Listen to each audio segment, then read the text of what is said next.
Good morning, ladies and gentlemen.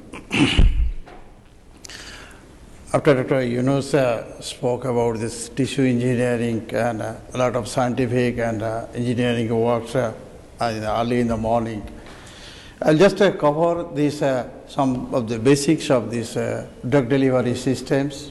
I mean, this last 5 decades, there is a change and progress and by leaps and bounds in this drug delivery systems. So I'll just cover these briefly these development stages, and my scientific work will be presented in the paper presentations. So I'll just cover the review these drug delivery systems from this early 1970s to this present day. Of course, this drug delivery is a challenge for new therapeutic era. The challenge means there's a lot of obstacles and problems in the drug delivery systems, and one has to overcome these challenges so that we can reach to this target. The new therapeutic era is either biotechnological products or mostly these proteins, peptides, or this genes and all these things. So in this era, how we can develop these drug delivery systems with these new therapeutic molecules, whereas earlier we have small molecules and which are very easy to deliver the drugs. But today we have these macromolecules which have a huge molecular weight. How we can develop these dosage forms or delivery systems. So this I'll go briefly. The challenges, as you know, everybody, that this is our basically drug to give in the right place and in the right concentration and for a right period of time. So if this is the challenge, then our ultimate goal is to target the drug to this specific part of this body. And mostly the obstacles in this drug delivery systems are these large drug molecules, low solubility, instability in the formulation, degradation in the biological systems, rapid clearance or eliminations, toxicity is big problems, inability to cross this biological barrier, this is a big challenge, and bioavailability, biodistributions. So these mostly from beginning to the end, we are handling these problems, how one by one we can sort out. The sophistication in these drug delivery systems, when we mix this drug with this carrier and carrier-mediated systems, and recent advances in the micro and nanotechnology. Why these novel drug delivery systems are required? Obviously, this today one can say easily this is a controlled drug delivery, targeted drug delivery, and maximum efficacy, minimum side effects, or this health hazards is a big problem.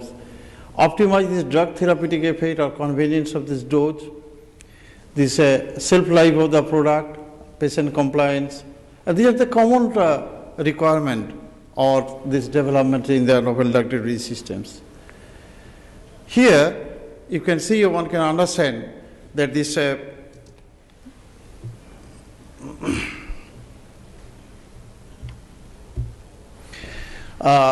this whole drug delivery systems are based on this biopharmaceutical process.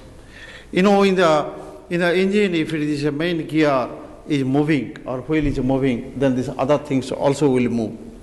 Now, if you consider this ADME process of the drug absorption, distribution, metabolism, eliminations, if these things are controlled properly, and then these other things, we can develop this control release product or targeted drug delivery systems. Similarly, in other way, we can also develop the individualized drug therapy. So our basic or the fundamental things remains with this physicochemical property or biological property of the drugs, particularly in this ADME process. The various types of drug delivery systems are from, very beginning, from say 50s or 1960s, 70s to till date. We have this conventional oral injection-based therapy, transdermal therapy, inhalation therapy, then carrier-based or targeted therapy. These are the sequential development of these systems. In oral drug delivery systems, just the conventional, I'm not going all these things. Everybody know that this is the initial step where these oral drug delivery systems are developed, like this tablet, capsules, pellets, or granules. And the various polymers are used, hydrogel-based formulations are developed also here in this tablet. Injection-based, it is a fast systemic effect bypassing this, fast metabolism, which was a big problem initially. Then drugs are given to this conveniently unconscious patients, and this short half-life also can be overcome in this process. Transdermal is another development in this novel drug delivery systems, where this adhesive patches contains the drug applied to the skin, and here this the drug permeation is controlled through this control membranes, and it has again the revolutions in these drug delivery systems. These are the different patches used, the thin films or this gastro-specific, these hydrogel films and all these things. Then sometimes these osmotic pressure control systems also, where this drug release is osmotically controlled in these biological systems. Inhalation or pulmonary drug therapy, of course, nowadays it is widely used for the other alternative route to these injections or the oral therapy. And there's many drugs, even this nowadays the protein or peptides are delivered through this inhalation or nasal drug delivery systems. This is the very fastest growing drug delivery systems, and these delicate molecules allowing systemic administration without degradations. This degradation in the gastrointestinal system is a big problem. Flexibility of these multiple formulations ranging from nasal drops to suspension spray, this can be developed here. Different type of dosage form or formulations. And this specific drug delivery to this biotechnological products such as insulin and other hormones can be delivered through these nasal drug delivery systems. Now, these are the different type of these drug delivery systems. Now, if you look this mechanism of release or the different approaches, which is gradually developed last 50 years. Initially, it was a reservoir systems with rate controlling membranes. As you know, this initially there are many polymers are used, like ethyl cellulose, gelatins, and different these polymers are used, where the drug is encapsulated with this the polymers, in the center. And then this matrix system or monolithic systems where the drug is entrapped into this polymeric matrix. And then this is a laminated systems and chemical systems where drug is linked with this different type of polymers and other systems. This is for controlled drug delivery systems. And for targeted drug delivery systems, there is a different approaches developed. This is local targeted drug delivery systems and differential metabolism approach systems.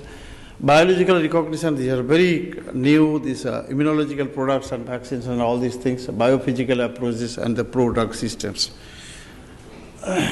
This type of polymers used for this control system, as I told you, these matrix systems and this bioerodible. This later on, this polymers, this bioerodible or erosion systems or this leaching systems, dissolutions and diffusion systems. All these systems are the sequential development in this initial trade in the 1950s, the 60s, 70s, 80s, like that. But drug, either it is encapsulated or in it is a matrix or dispersed in these polymer systems. Then this swelling systems, this is the hydrogel systems, and this hydrogel again brings these revolutions, particularly in this polymer science and in the drug delivery systems. There are different polymers, unswollen, and it is swelled by these different techniques or different stimuli which is used for this swelling, and this is the swollen polymer hydrogels. Now here these hydrogels, here either a single polymer or a multipolymer, the different type of polymers, they either mixed or linked or cross-linked and developed this network structure, and where this drug is entrapped or encapsulated. This is later, this is a development of these liposomes or even these other systems like these nanoparticles where it can be done. Yes, this is a polymer. In fact, this these drug delivery revolutions, it is not possible without considering this polymer chemistry or polymer engineering. This simple this monomers and this cross-linkers, it marks these macromolecules, macromers, and this gradually this cross-link and hydrogel network. This hydrogel network, it is a simple system, either matrix or reservoir systems. But today, if you take this different type of polymer, hydrophilic polymer and hydrophobic polymer, and mix together, and it gives again this advanced polymer or macromolecules, where different type of category of drugs, even the protein drugs, can be entered. Even this, if you see this in the liposomal systems also, this hydrophilic or hydrophobic part and mixed and forms these micelles. These other challenges is this permeation of the drug through this drug delivery, biological membranes. You know very well that this the transportations or permeation of the drug through these biological membranes. It follow the different mechanism or transportation systems, and this is the challenge that if the drug is transported easily from this crossing this either gastrointestinal membrane or the cell membrane, then obviously the drug will reach to the target site and give these therapeutic actions. So this is you can say rate control or permeation control, transport control systems, and we have to overcome this one. Now looking into this, for drug giving in a particular delivery systems, the certain physical parameters one must consider. These are the very common one. This is molecular size. It's a small molecules, of course, the better, but it can range up to this below 1,000 Dalton. Solubility and this dissolutions, permeability, partition coefficient, and all these things are this linked again. This minimum solubility is required for its permeation through these biological systems. This dissociation or these ionizations, this is also another issue. As you know, this if it is most of the drugs are hydrophobic drugs. If the drugs are ionized, and this ionized drug, it increases this aqueous solubility. If it is unionized, it's a lipid solubility. So this unionized drug, lipid soluble drugs, they are more permeated through these biological membranes. So our if it is reached to this the particular target site, it has to cross the different biological membranes. So it's a partition coefficients or this dissociation constant is a very important factor. Yes, partition coefficient. And this absorption mechanism, there are different absorption mechanism. This is a passive diffusion, active transport, facilitated diffusion, endocytosis. There are different mechanisms are there. And among all these things, the fastest one is the diffusion control systems, where concentration gradient is used for this purpose. So this must be considered. And this absorption of drug, if it is a oral drug delivery systems, obviously, instead of this narrow absorption window, it should be this from this all the gastrointestinal segment. It is better, but again the drug has a specific this absorption window that has to be seen, and based on this absorption window, it's the delivery system has to be designed. Released systems, when the drug is released, see it's the stability of the drug, and as you know, this gastrointestinal environment is a very adverse. Starting from the stomach to this large intestine, this acidic to say alkaline, there are different environments are there, and drugs based on this acidity or basicity, either it remains stable or it may unstable. Enzymatic conditions are also there. Other these pharmacokinetic parameters like the important one is half-life, elimination half-life. Elimination half-life, as you know, this for short elimination half-life, this frequency of administration is much more. So if it is more than this 6-8 hours, then obviously drug not required for this controlled drug delivery. So this targeted or controlled drug delivery, obviously if the short half-life is there. Drug tolerance, elimination rate constants, these are all the apparent volume of distributions. If this the larger apparent volume of distributions and minimum effective concentration, the larger will be the required dose size. The dose size again is a factor for this designing these controlled drug delivery systems. So if the apparent volume of distribution is too high, more than 200 liters or something, so naturally it's a problem. It's a bioavailability and this biodistribution, obviously it is a very crucial factor for these targeted drug delivery systems, particularly in the cancer therapy and other things.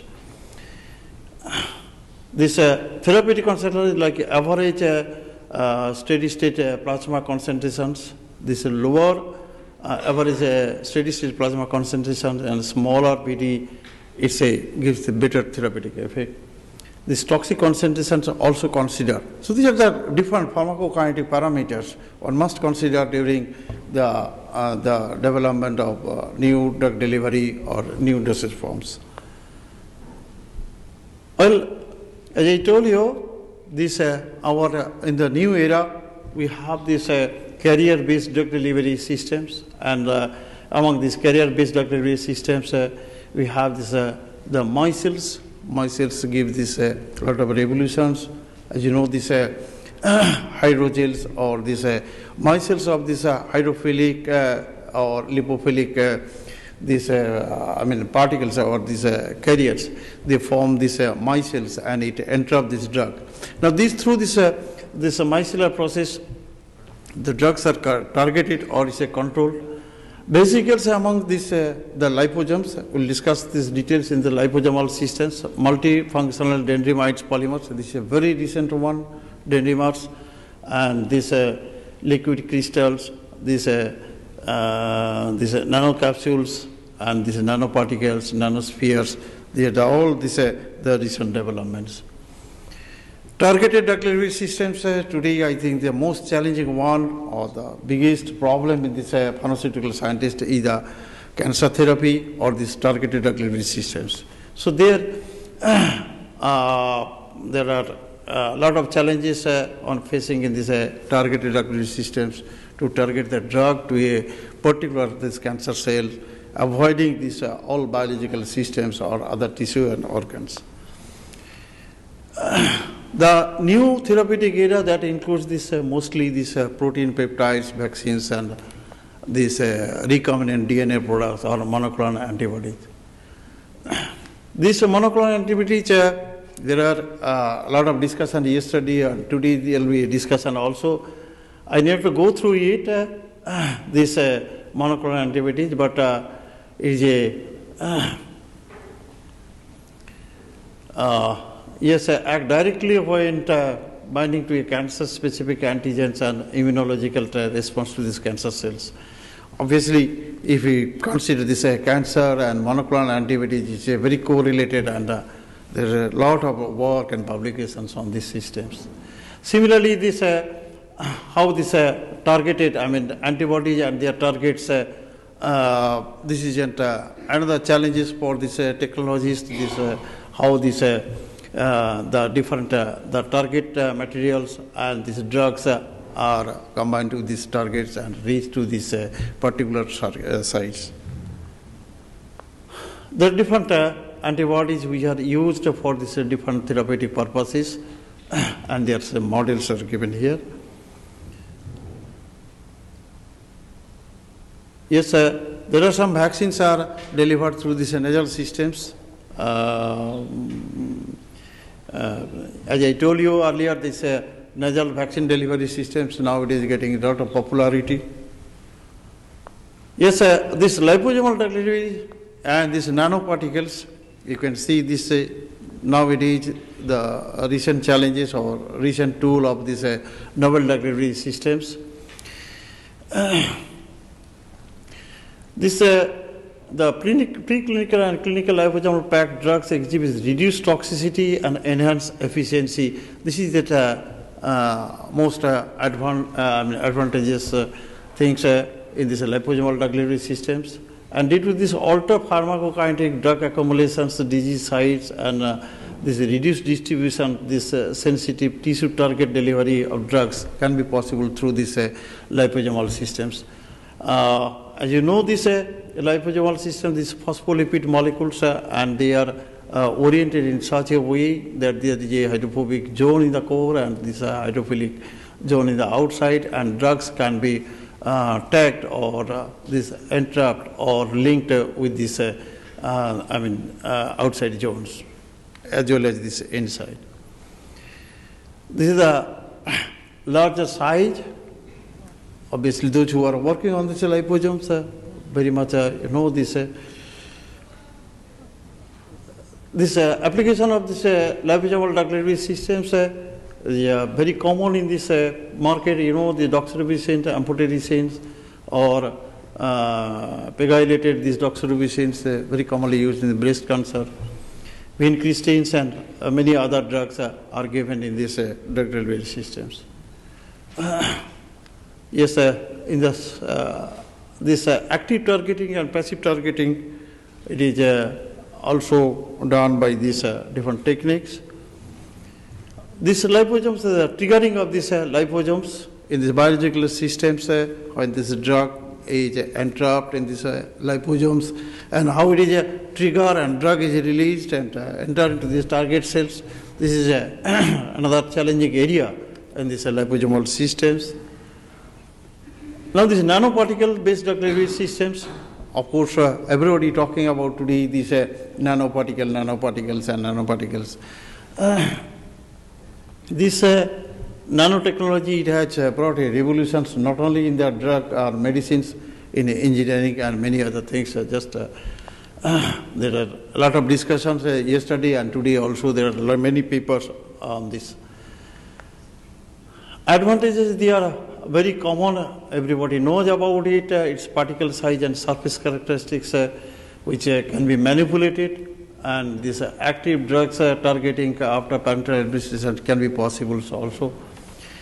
The sustained release of this or controlled release from this site of localizations can be possible.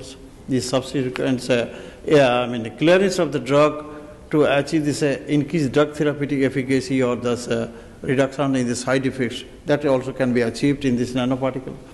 The drug loading, it can be controlled also. The site-specific targeting by, with this target or vectors or this different type of target materials can be used for this purpose. Nanoparticle, the different type of nanoparticles, these metal-based nanoparticles. Today we are talking about these gold nanoparticles or the different of these inorganic nanoparticles. But this silicon nanoparticles we have discussed a lot, and it has this lot of use also along with the gold nanoparticles. Lipid-based nanoparticle, liposomes and neosomes. This using the phospholipids or this non-ionic surfactants. These are the commonly used nowadays. This dendrimers or this micelles, as I told you, this is the recent developments in these nanoparticles.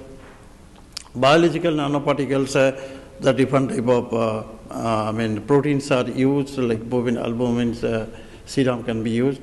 Designing nanoparticles for oral purpose. And yes, the factors which are affecting this nanoparticle, this as I told you, this size.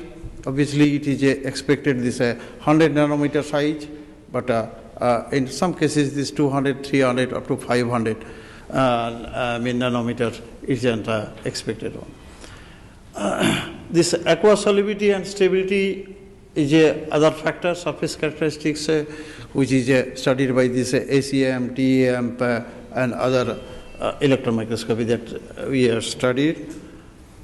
Yes, these two new one, this carbon nanotubes and the gold nanoparticles. These are used for this cancer chemotherapy and other purposes. So this is a comparison between this liposome and this the nanoparticles. So this liposome protects the drugs from degradation, whereas this nanoparticle increases the stability of the drug. In the liposomes, this the less targeting, but this more targeting can be possible in this nanoparticles. The toxicity of the side effect, yes, it can be reduced more in these liposomes if it is a biological materials are used. Low encapsulation efficiency in this liposome, whereas this encapsulation efficiency can be increased in case of this nanoparticle. Rapid linkage of drug-soluble, water-soluble drugs in the presence of drug components or poor storage stability, it is observed in this liposomes, whereas in the nanoparticles, this leakage of this water-soluble drugs can be minimized in this nanoparticles. So these are the differences, basic differences between these liposomes and these nanoparticles. Nanoerythrosomes is other discovery of the drugs, and certain things you are very acquainted this how these nanoparticles enter into this biological system or the cancer cells or tumor cells, and this EPR effect and enhanced permeability and retention effect, and it ultimately this permeability of this tumor, it is used by these nanoparticles and accumulated into this active targeting site. This is a big challenge for this cancer therapy as well as this nanotechnology. Yes,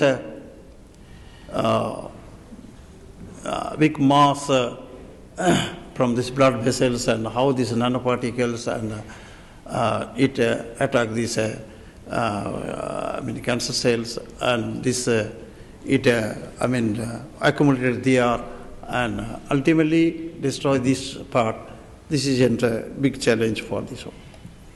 Same things, these different cancer cells and these nanocells or nanoparticles.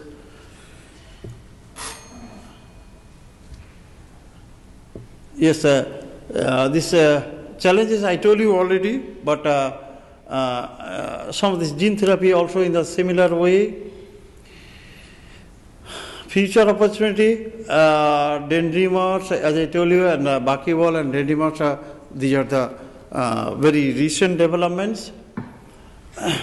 Of course, at last let me tell you this, although the new delivery systems have a number of therapeutic benefits, but they do have certain these limitations. These limitations everybody or scientists must know about it. It's overdosing or the particle size or this bioavailability or biodistributions. Research and development will continue to be an integral part of developing novel drug delivery systems, ultimate commercial exploitation in these coming years. So, this though this last 50 years, this drug delivery systems has taken this a lot of steps from very beginning. But simple sustained release or matrix or bead systems. Today we have a targeted drug delivery systems and a very sophisticated technology or sophisticated methodology we are using for in a complicated disease cases or in a very morbid cases. But still then we have a lot of works to be done, and this research has to be continued. So with this, thank you very much.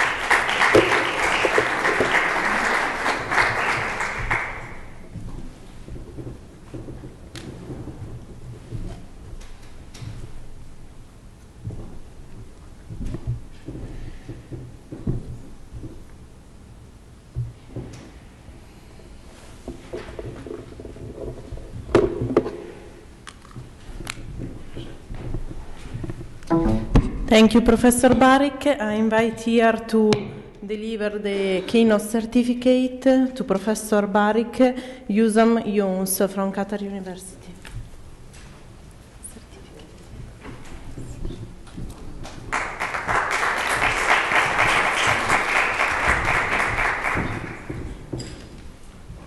Right.